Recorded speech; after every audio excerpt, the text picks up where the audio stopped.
חברה שגם לא הייתה לו בעבר, שיקום.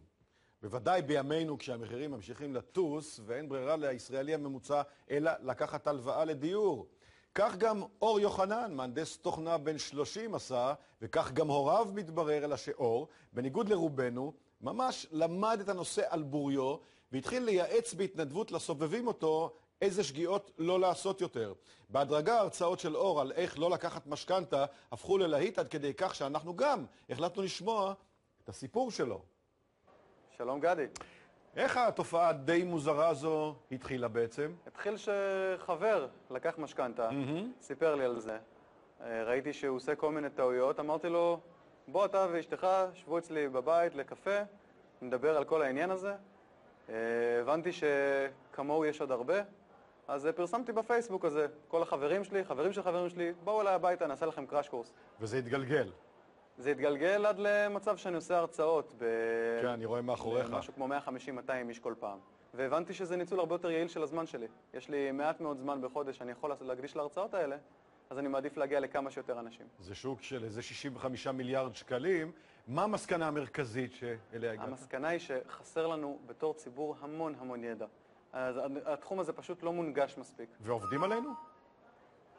זו שאלה מאוד טובה.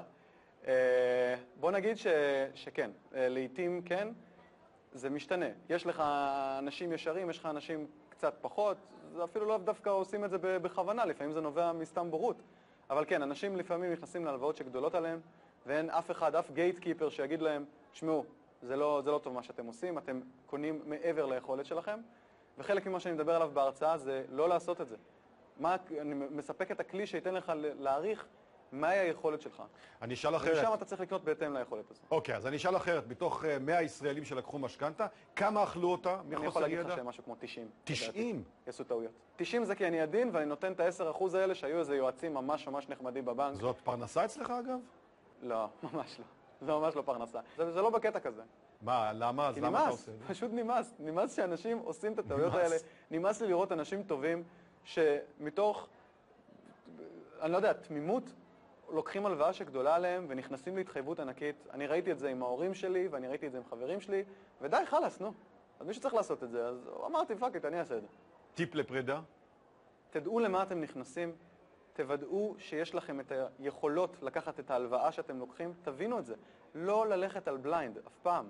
לא עם יועץ פרטי, לא עם יועץ מהבנק. אתם צריכים להבין את התחום הזה. זו ההחלטה הכלכלית הכי גבוהה שאתם תעשו. חשוב להבין את זה. תודה רבה. תודה גדי.